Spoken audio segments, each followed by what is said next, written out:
Now from San Francisco is Behnam Ben Taleblu, a senior fellow at the Foundation for Defense of Democracies. Thank you so much for joining us. Just in terms of the images that we're receiving out of Iran, these are deliberately being sent in the sense that we're not seeing any of the celebrations in Iran about this, and they are there according to all the reports. We're seeing the mourning, and that's deliberate on the side of the authorities. Yes, indeed it is, and a pleasure to be with you. In essence, the government of the Islamic Republic is yet again looking to manipulate images, however limited they may be, from the street to show breadth and depth of support for Raisi when you know, just looking at social media, when you know, just looking at the fact that there were fireworks within hours of official confirmation of his passing, when you've seen really a deluge of videos coming out online of Iranians felicitating the news of his demise, that this is where the regime is trying to project strength where it knows there is weakness. And just one more thing about a regime like the government of the Islamic Republic, it can ill afford exogenous political shocks on a good day, and particularly after the 2022-2023 Women Life Freedom protest, and the fact that it had parliamentary elections with a record low turnout. That's a record low, even official rate of turnout. These images that you're speaking of are likely designed to make up for that record low turnout.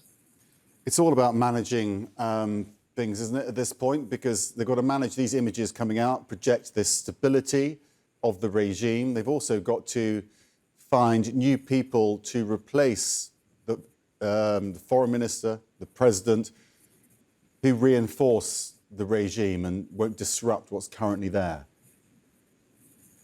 Well, that's right. But despite the Islamic Republic being a revolutionary regime, the people that are filling the position of president and foreign minister are really more agents of the status quo. They're really more agents of the ultra hardline Islamist authoritarian right inside the Islamic Republic.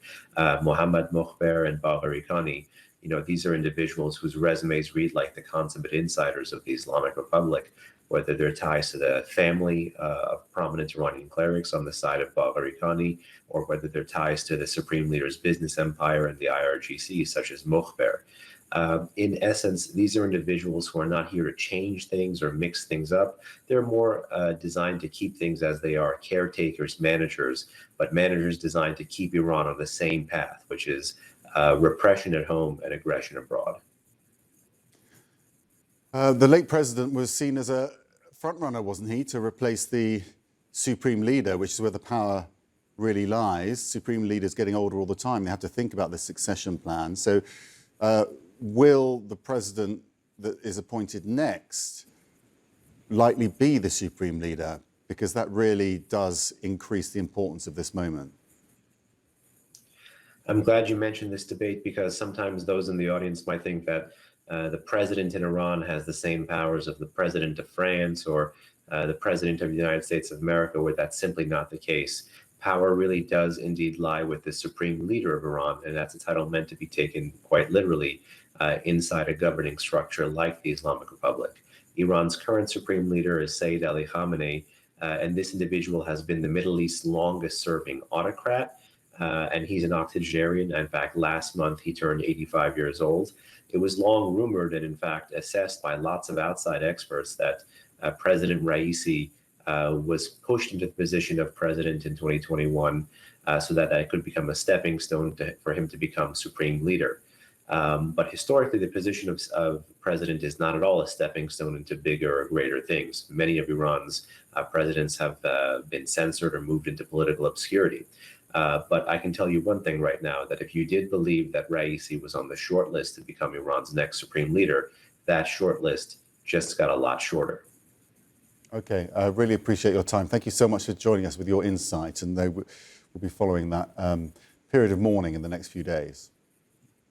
Thank you.